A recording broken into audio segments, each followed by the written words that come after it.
Esta publicación consiste en un manual o monografía, tanto para estudiantes como para especialistas, acerca del pensamiento de Tomás de Aquino, publicada originalmente en Roma por la editorial Carocci en el año 2012, y cuya línea de desarrollo y exposición combina en una sola perspectiva los aspectos históricos y filosóficos.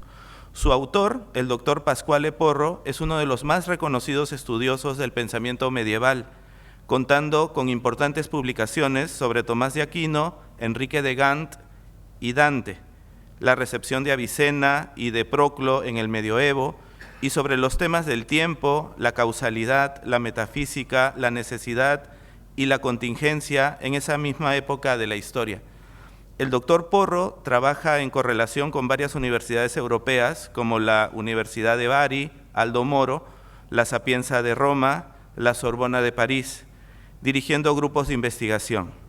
Ha visitado el Perú en 2 oportunidades, en el año 2013 y 2014, como profesor en la maestría en filosofía con mención en filosofía y religión de la UCS, desarrollando los cursos El nacimiento de la analogía en la tradición aristotélica tardoantigua y medieval y La felicidad mental, teoría del intelecto en la vida filosófica y la felicidad en el medioevo. Considero que estos méritos, como estudioso y expositor de alcance internacional del autor, provocaron en parte el interés especial que ha recibido en varios países esta amplia monografía titulada Tomás de Aquino, un perfil histórico-filosófico. En efecto, nuestra traducción al castellano por el Fondo UCS Lima 2018 ha sido precedida por 2 traducciones, al portugués y al inglés, y antecede por poco a la francesa. Las reseñas ya aparecidas la describen de manera en elogios.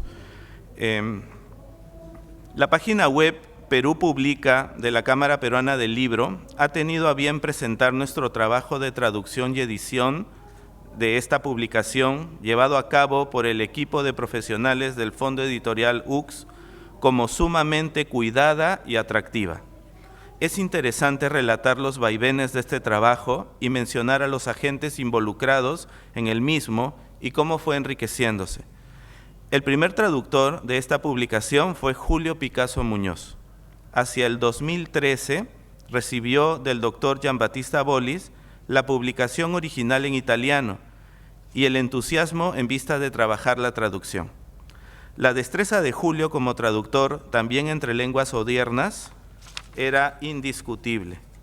En ese mismo año se me solicitó trabajar la traducción de la bibliografía y la ampliación de la misma con bibliografía en castellano, pensando en el público latinoamericano.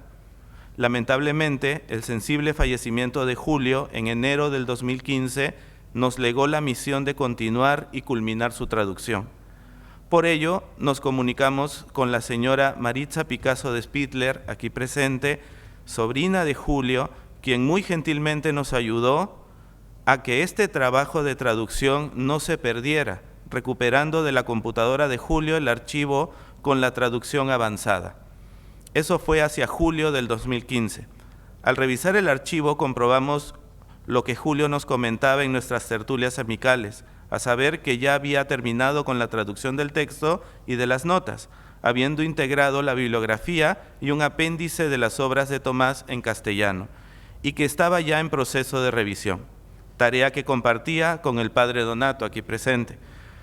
Nos quedaba entonces terminar con la revisión y comenzar la edición, trabajos que se me encomendaron. Así, bajo la coordinación primera de Patricia Vilcapuma y luego de Rauf Neme, desde enero del 2016 comenzamos la revisión. En particular, surgieron algunas necesidades concretas en vista de no desmerecer el trabajo de Julio, ni decepcionar la expectativa del público objetivo de esta publicación, es decir, estudiantes y profesores de filosofía, y que invitaban a enriquecer más la original versión italiana. Hacia un momento del trabajo se consideró necesario, por un lado, integrar mejor la bibliografía en castellano sobre Tomás en las notas, en concreto aquella que dé noticia de las obras que citaba el autor y que el lector podría tener la posibilidad de consultar en versión castellana, lo que se solucionó integrando la gran mayoría de las notas del editor, contenido estas noticias y ubicando la información también en la bibliografía. Por otro lado, ante la situación de contar con la traducción de Julio de los textos de Tomás, que el autor cita muy seguido en el texto principal, en las citas y en las ampliaciones y excursus que ofrece en las notas, y considerar que se trataba de una traducción al castellano de los textos de Tomás a partir de una traducción italiana de los mismos, que originalmente, como sabemos, son latinos y cuentan ya en la mayoría de los casos con edición crítica, se consideró necesario optar por mantener estas traducciones que provienen de ediciones italianas y en algunos casos modificadas y mejoradas por el autor del manual y que transmiten al lector en castellano matices específicos que no se aprecian en las traducciones españolas corrientes, integrando a continuación el texto latino correspondiente para facilitar al lector la confrontación directa con los originales y prevenir alguna carencia en la transmisión del pensamiento de Tomás, confrontando nosotros también ambos textos. De esta manera, el resultado implica aspectos novedosos y únicos a comparación de las otras traducciones y de la versión original italiana. Permanecen el prefacio, los 6 capítulos, la bibliografía, la cronología de Tomás y los índices de la edición italiana. A ello se suma un apéndice a la bibliografía, notas del editor al interior de las notas originales y los textos latinos de Tomás que acompañan todas las citaciones de sus obras cuando éstas aparecen en castellano.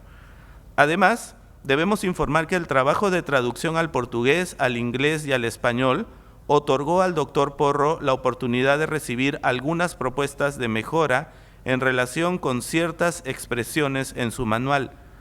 Al poco tiempo se logró un documento aprobado por el autor y que contenía unas 8 expresiones cambiadas y 2 añadidos considerables a ser tomadas en cuenta por las traducciones y que se encuentran en esta versión. Todo ello explica que nuestra edición sobrepase casi 100 páginas la original italiana. Finalmente, el cuidado y atractivo de esta publicación se debe también a la presentación elegante y amigable, fruto del trabajo de diseño y diagramación de Manuel Bejarano. Mencioné antes que el interés recibido por esta amplia monografía era en parte debido al reconocimiento internacional de su autor. Otra explicación asumiría, explicando este interés, la importancia del tema y autor estudiado, como el modo en el cual es tratado. Se me permita desarrollar algo al respecto.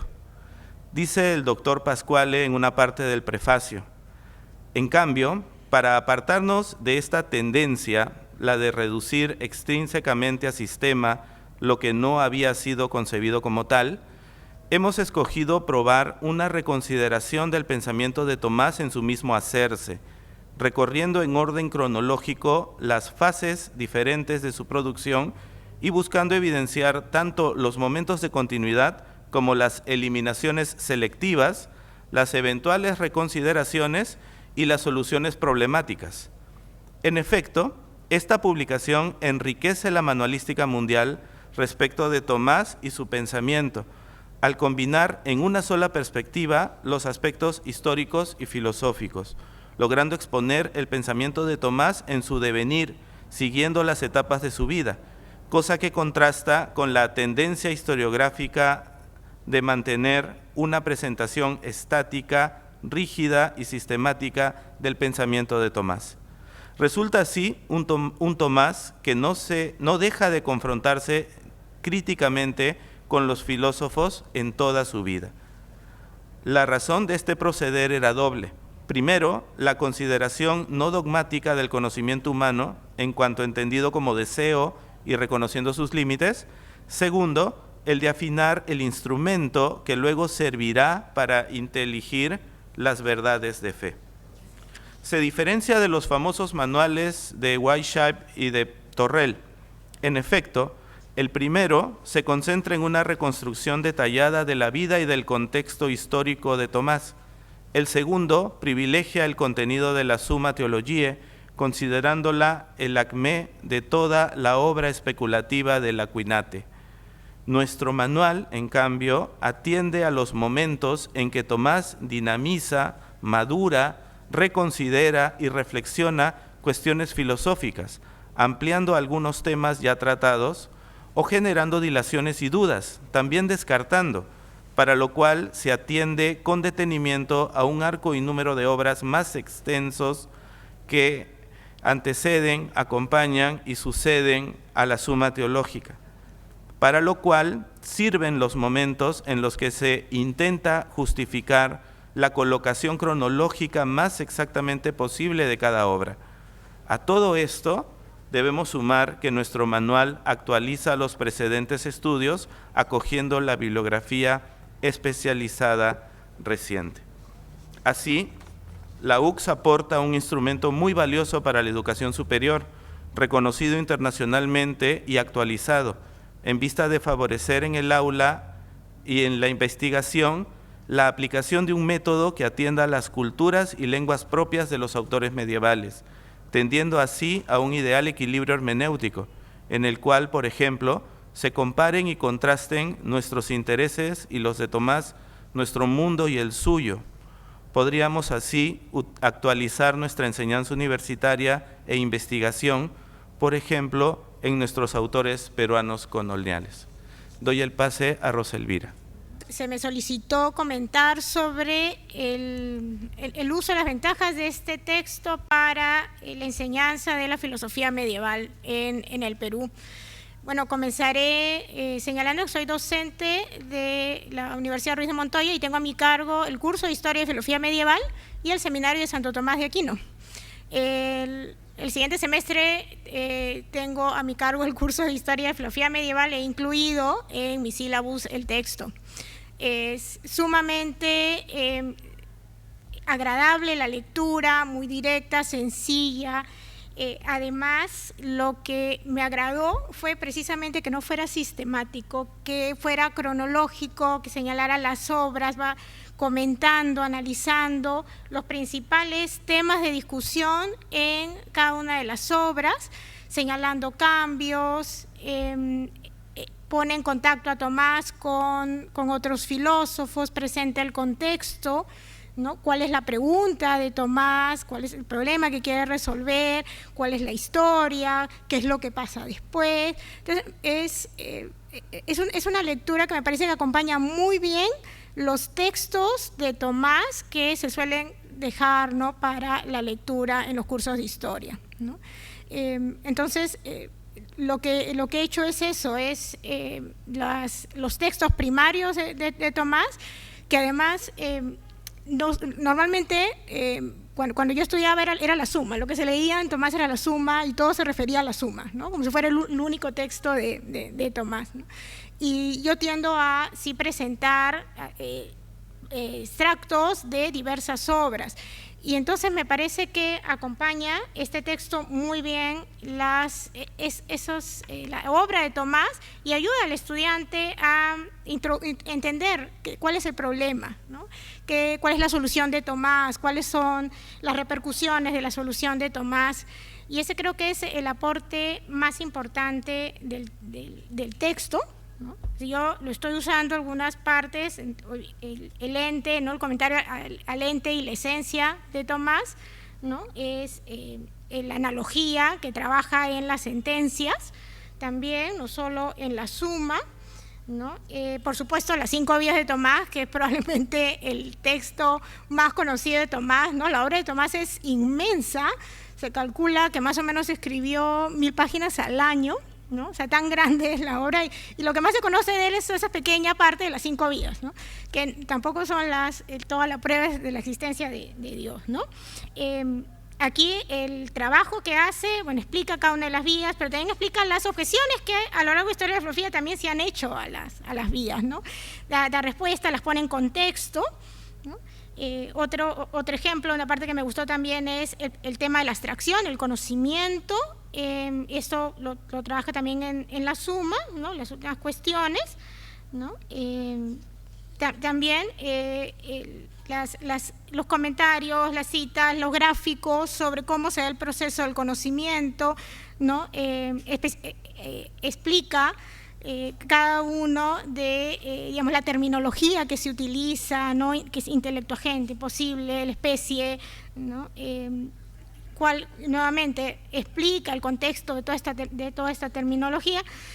Y finalmente el alma humana, ¿no? La pregunta qué es sobre el alma, y me gustó que trabajara las cuestiones sobre el alma, que es un texto que normalmente no se asigna, pero que a mí me parece que es efectivamente importante para este tema, este mismo tema de si el alma es forma o sustancia, lo trabaja en la suma, pero evidentemente en las cuestiones sobre el alma está más trabajado.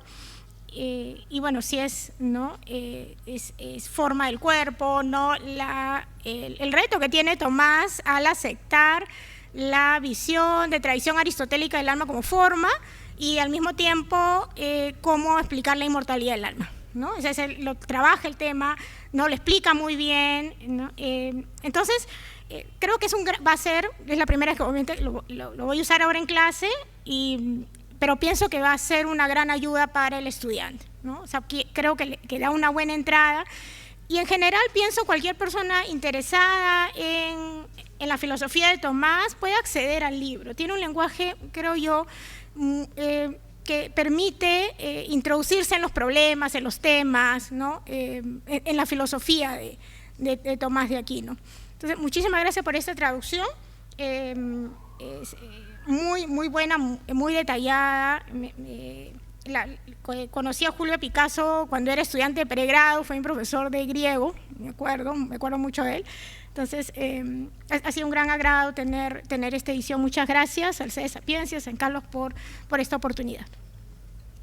Me toca a mí la tercera parte que me indicaron sobre la traducción de esta obra magnífica. Cuando presentábamos hace años los libros traducidos por nuestro amigo y profesor Julio Picasso, de uno u otro modo surgía la frase de acontecimiento cultural. Cicerón, Virgilio, San Ambrosio, Boecio. No menor acontecimiento podemos decir hoy de esta presentación, un perfil histórico-filosófico y de medidas voluminosas, como lo vemos. El perfilador, un autor contemporáneo. El perfilado, Santo Tomás de Aquino, nada menos. En este tiempo de oscurantismos, descivilización y plaga de titulopatías, denunciamos la pandemia, o peor, la titulosis, con su fijo clínico de enfermedad degenerativa. Bien haríamos, pues, de evocar a tres grandes maestros hermanados por su sabiduría intelectual, su rectitud moral y su gigantesca estatura espiritual. Sócrates, con su unum scio, solo una cosa sé, que ni siquiera sé una cosa. San Agustín, con toda su ciencia y experiencia, también profesaba su sabio y definitivo unum scio. Solo sé una cosa, y es que me va muy mal, Dios mío, fuera de ti. Y Santo Tomás, que después de contemplar en éxtasis algunas realidades celestes, dejó sin terminar la suma teológica porque le parecía paja todo lo que había escrito. Toda traducción arrastra su dificultad. Pascual Porro trae la advertencia del propio Santo Tomás. Expresiones correctas en griego no se entienden así en latín. Conserve el sentir, cambie el modo de decir. San Agustín, maestro también de retórica, ve el discurso por una intuición en su mente como un rayo de luz, pero no siempre lo puede reflejar, y alude a la acróasis, un método o modo de lectura o declamación que sí traduce y hace grata la escucha. Y explica el hiponense: si digo iratus sum, solo me enterarán los latinos, pero si la pasión de la ira la subo a mi rostro y expresión, todos comprenderán que esa persona está airada.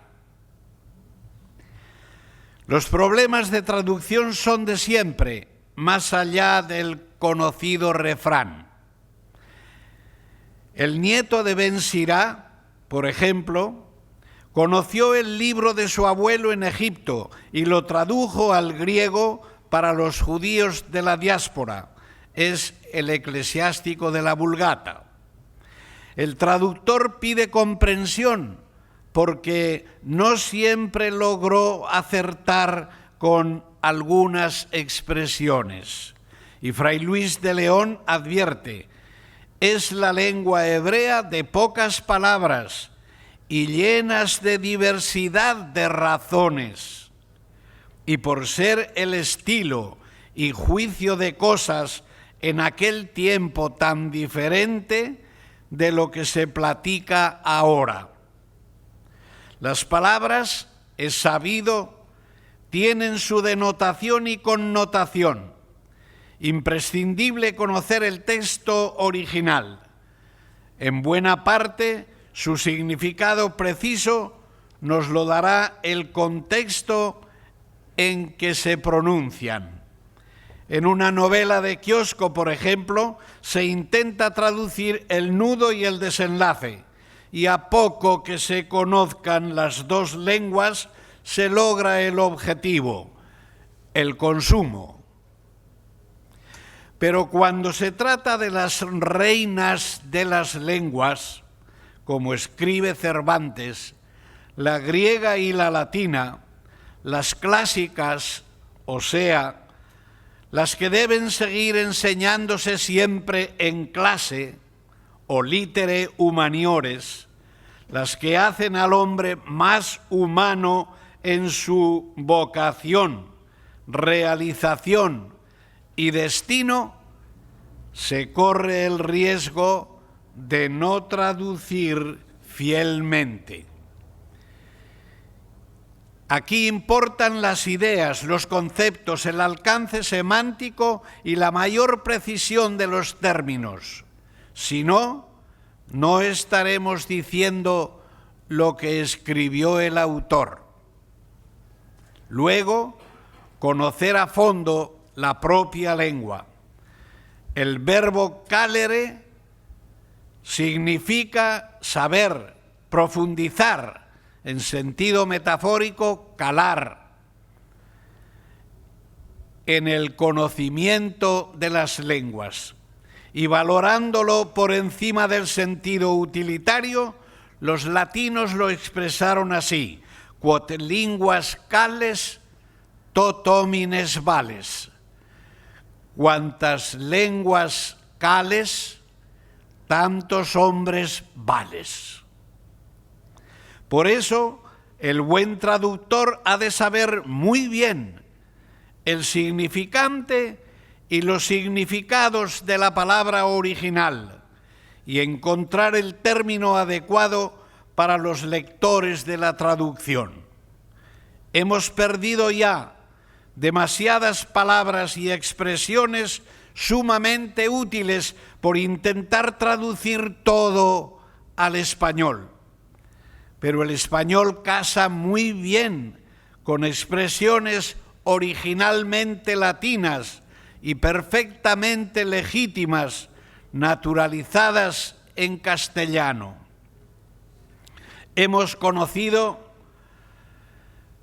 la sobresaliente capacidad de Julio Picasso para traducir textos clásicos. Avalan esta afirmación sus más de 12 libros de la antigüedad traducidos a nuestra lengua, entre ellos toda la obra de Virgilio, las bucólicas, las geórgicas y su monumental La Eneida.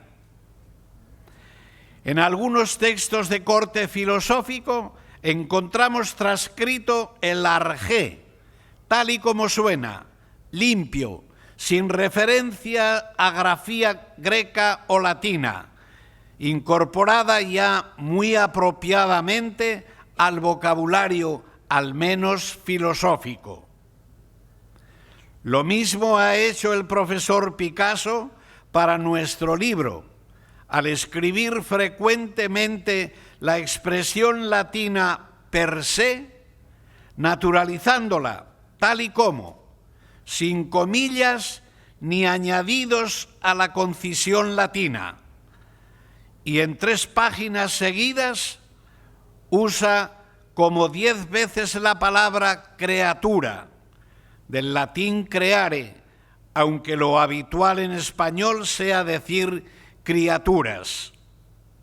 Sin embargo, Picasso insiste en traducir criaturas, no por simple apego al original, sino en un texto como este, por categoría nocional de criatura, que la hace de referencia más radical y comprensiva.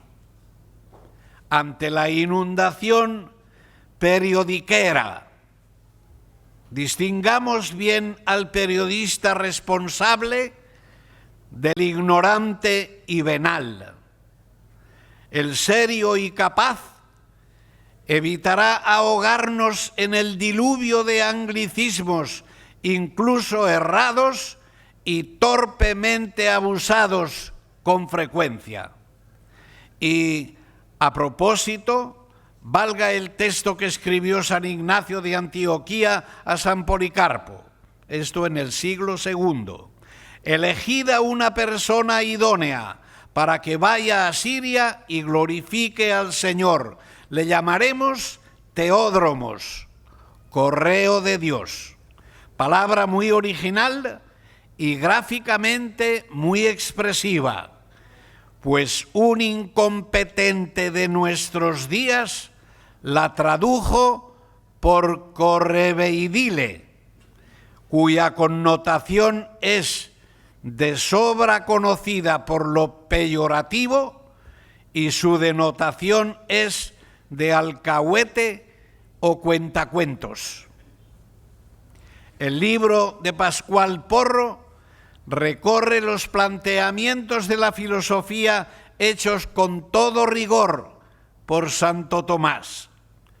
Es muy buen repaso de los conceptos filosóficos y magnífica introducción a los estudios teológicos, sin cuyo bagaje no se puede hacer teología. La traducción en general de Julio Picasso está muy competentemente lograda.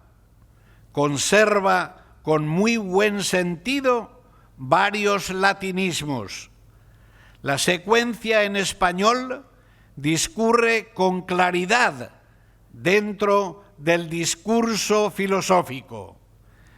Era deseable haber separado con punto y seguido no pocos párrafos, incluso, dada la extensión de muchos de estos párrafos, separar con punto y aparte. La rápida enfermedad de Julio y su muerte no le permitieron la óptima presentación. Que Julio, nuestro amigo y maestro, de Dios ya goce. Gracias. Agradezco sobre todo a la gentil petición de presentar este texto, que realmente me he quedado fascinado con todo lo que posee y la manera en la cual se ha explayado adecuadamente, en primer lugar, el doctor Porro, y en segundo lugar, la manera en que ha sido traducida adecuadamente por el profesor ya fallecido Julio Picasso. Tengo una apreciación muy particular, a solicitud también por parte de la universidad, de abordar un poco la importancia de este texto en cuanto a los estudios que venimos realizando dentro del Perú a nivel de la filosofía colonial. Digamos, lo he titulado así: Tomás de Aquino y la escolástica barroca peruana.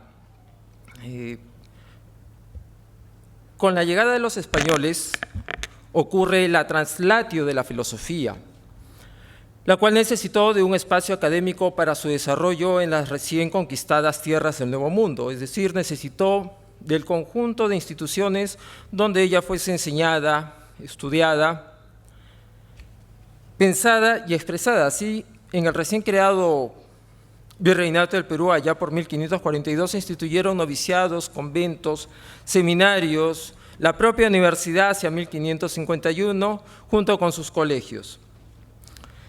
Se marca una comunidad académica propiamente, la denominada Academia Limensis, en la cual vamos a tener un buen número de criollos formados a nivel filosófico, y en la cual no hay exclusivamente una repetición de los autores que son trasladados propiamente desde Europa, estamos hablando principalmente a través de la Universidad de Salamanca. Sin embargo, también vamos a tener nosotros la presencia de mayor cantidad de filósofos traídos desde Lovaina, traídos desde la escuela jesuítica dentro de Roma. Y el pensamiento de Santo Tomás va a ser implantado propiamente dentro de nuestro territorio, a través de nuestros académicos. Y la pregunta que se nos viene siempre en mente es: ¿están repitiendo sencillamente lo que han dicho estos pensadores? ¿Hay una reformulación propia por parte de nuestros filósofos? Esto estamos en estudio realmente, y hemos encontrado por ahora, con lo poco que se ha podido realizar, que sí hay novedades. Tenemos pensadores muy importantes que merecen ser estudiados, pero para poder tener una cabal comprensión de lo que están planteando, necesitamos en buena medida una bibliografía secundaria, es decir, textos que nos ayuden a comprender todo el tejido conceptual que se está manejando a nivel filosófico, que es sumamente denso y complejo. La labor que ha realizado el doctor Porro para regresar el pensamiento de Tomás de Aquino, suprimiendo exactamente el tomismo, intentando llegar a su propio pensamiento, que como bien nos menciona es de avance y retroceso, que es un estudio de otras fuentes, no solamente hablar del platonismo, del aristotelismo, sino es remitirnos a otros pensadores que ya se han explayado sobre puntos bastante amplios a nivel filosófico. Nos va a permitir exactamente este texto del doctor Porro sobre Tomás de Aquino hacer las confrontaciones necesarias de lo que venimos rescatando paulatinamente.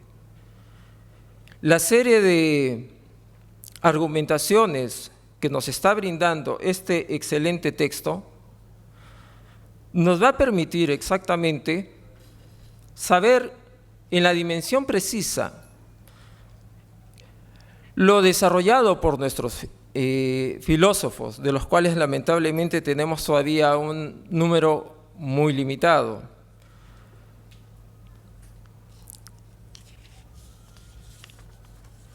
En nuestra labor histórica filosófica, lo importante y lo que queda remarcado dentro de este texto, tenemos tres elementos a destacar. La primera de ellas va a ser el contar con las fuentes primarias o textuales, en las cuales encontramos las aseveraciones y o negaciones de los argumentos, los análisis, los razonamientos, así como las citaciones y referencias a todo el universo filosófico, tal y como nos ha planteado el doctor Porro en esta estupenda obra, donde nos hace ver que las afirmaciones por parte de Tomás exactamente se retrotraen o se apoyan en otros pensadores. Lo que ocurre exactamente dentro de nuestro medio, que es realmente apartarse del pensamiento moderno que nos ha asumido o nos hace considerar de que la filosofía moderna surge de manera espontánea y no hay posibilidad de remitirlos a un referente. No es así.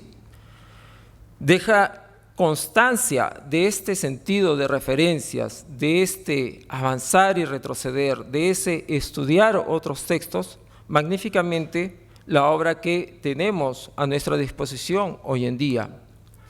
No se trata de asumir a Santo Tomás como el dador del tomismo, porque esa es una lectura, como bien se indica, centrada en unas posiciones o en unas lecturas propias del siglo XX.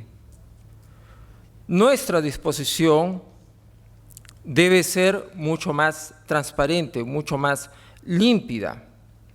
¿Por qué? Porque tenemos que tener en cuenta otro elemento muy importante para los estudios histórico-filosóficos, que es el marco teórico-conceptual que permite comprender el contenido de las fuentes primas, o mejor dicho, que permite comprender el contenido conceptual y dar cuenta de lo debatido, de lo afirmado, de lo negado, así como del alcance y proyección de las propuestas defendidas o confutadas.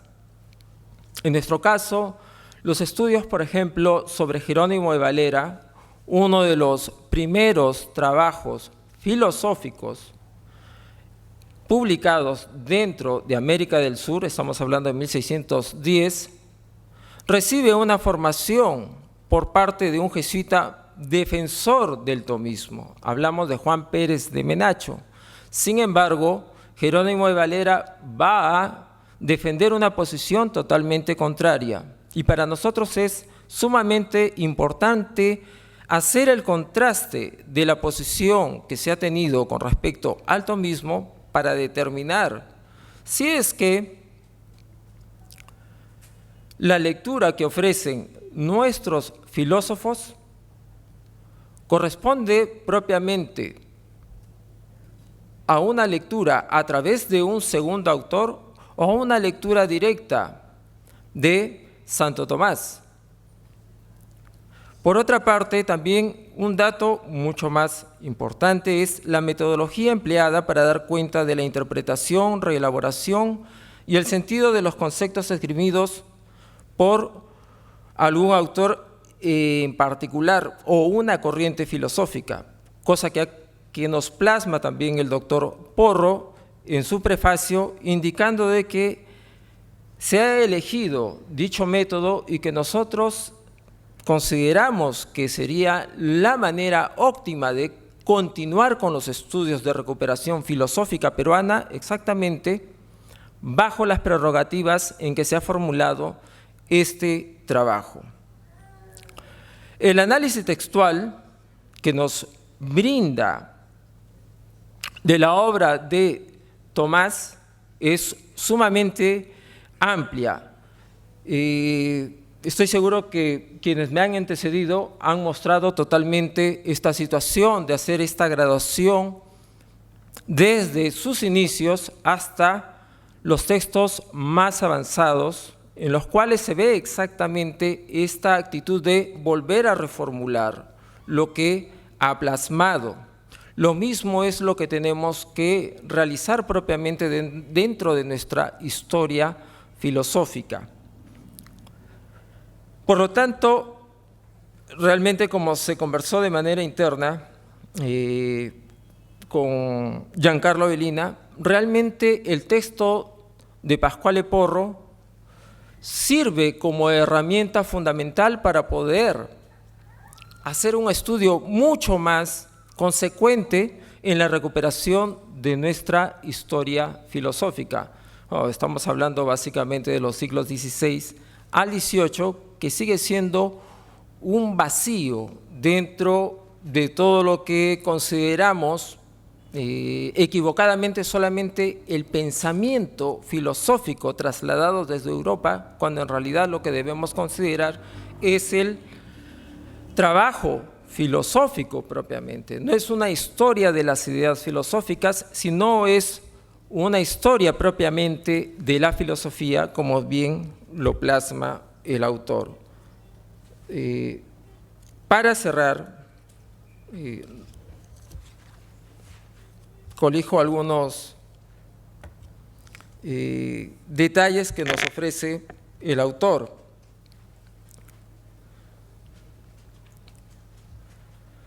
Cito: lo que verdaderamente ha faltado a buena parte del tomismo del siglo XX ha sido justamente la debida atención al modo en que Tomás llegó a determinadas conclusiones, confrontándose no con abstractas tradiciones de pensamiento, aristotelismo, platonismo, averroísmo, etcétera, sino con textos perfectamente identificables, aquellos mismos textos que Tomás siempre buscaba hasta los últimos años de su vida y que son utilizados y valorados en modo a veces diversos según el problema en cuestión. Finalmente, se ha dicho que sería necesario liberar a la filosofía medieval del peso de Tomás, pretensión quizá demasiado ambiciosa, pero sobre todo estéril, porque si bien es justo despedirse del tomás-centrismo que ha dominado la medievística, al menos hasta los años 60 del siglo pasado, sería una patente ingenuidad metodológica ignorar el rol efectivo que Tomás ha desempeñado históricamente en los desarrollos del pensamiento medieval y del sucesivo, que es propiamente el que nos afecta de manera directa dentro de nuestra historia filosófica. Solamente me queda reconocer la magnífica labor que han tenido en cuanto a la edición. Si hablamos de errores que pudieran haber, realmente son mínimos, pero realmente es un trabajo estupendo y recomendado para todos ustedes. Muchas gracias.